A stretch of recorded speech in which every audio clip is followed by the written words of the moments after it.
सूद क्यों हराम किया गया है? सूद नाजायज़ क्यों है? तो इस सिलसिले में जानना चाहिए कि सूद हलाल क्यों है या हराम क्यों है, इसका तो हमें इल्म नहीं है। सूद को अल्लाह ने कहा कि हराम है, हम भी कहते हैं हराम है। अब किसी को पूछना है कि ये क्यों हराम है, तो क्यों का जवाब तो हमारे पास नहीं है। क्यों तो ये तो अल्लाह से पूछे कि आपने क्यों हराम करार दिया है। बहरहाल इसके जो कुछ उसूल और ज़ाब्ते अल्लाह ने बयान किए हैं, उस उसूल और ज़ाब्ते के तहत देखा जाए तो इसमें बेशुमार कबाहतें पाई जाती है। सूद जिसको अल्लाह ताला ने नस्स क़तई में साफ तौर पर मना कर दिया और हराम करार दिया है, वो हर हाल में हराम ही रहेगा, आप चाहे उसका कुछ भी नाम दे लीजिए। अगरचे क़ुव्वत ख़रीदारी कम हो या ज़ायद, इंसानों और इसी तरीक़े से हमारे फ़ायदे को हमाशुमा से ज़्यादा अल्लाह ताला जानने वाला है। हम और आप इसके फ़वाइद को ज़्यादा नहीं जानते।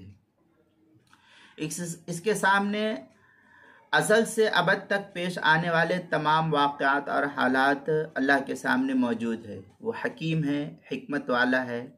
अल्लाह ने क्यों सूद को हराम करार दिया, तिजारत को क्यों हलाल करार दिया, ये अल्लाह ताला ही बेहतर जानता है, हमें इसका इल्म नहीं है।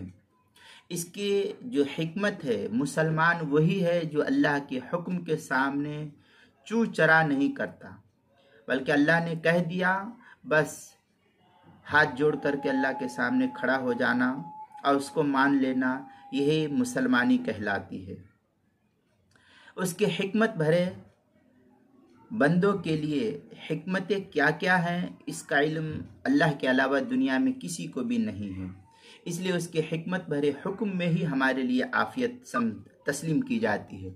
अपनी हिमाकत भरी राय से उसमें दखल अंदाजी करना और अपने को दुनियावी और उखरवी और फला मुनाफे दिखा करके उसमें कामयाबी को बतलाना, ये एक तरीक़े की बेवकूफ़ी है। इससे हमको बचना चाहिए।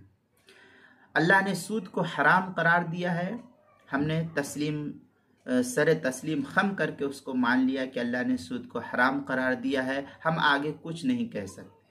अल्लाह ने कहा, हमने मान लिया। यही मुसलमान है और यही शख्स कामयाब है। अब उसमें क्यों किया, ऐसा क्यों किया, वैसा क्यों किया, ये नहीं करना चाहिए, वो नहीं करना चाहिए, तो अल्लाह ताला इस हिकमत को हमसे ज़्यादा बेहतर जानने वाला था, वो ये कर सकता था। इसलिए हमारी अक़ल इसको अगर किसी तरीक़े से तसव्वुर करती है कि ऐसा नहीं ऐसा हुआ, तो ये हमारी अक़ल की ख़राबी, हमको इससे परहेज़ करना चाहिए।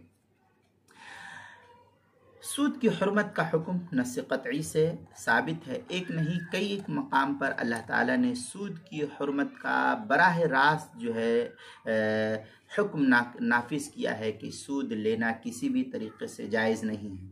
अल्लाह रब्बुल इज़्ज़त ने उसे हराम करार दिया है। लिहाजा सूद दिलाने का मुतालबा करना या सूद देने का या सूद पर कारोबार करना या तिजारत करना, किसी को देना लेना, सब जो है हदीस में और कुरान में मना किया गया, सब हराम और नाजायज़ है।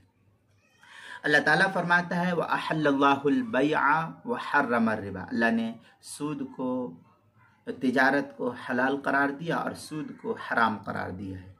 अब मुसलमान वही है जो अल्लाह के इस हुक्म को मान ले, उसके अंदर उसके लिए यही कामयाबी है। ये सूरह बकरा की पारा नंबर 3 आयत नंबर 275 है।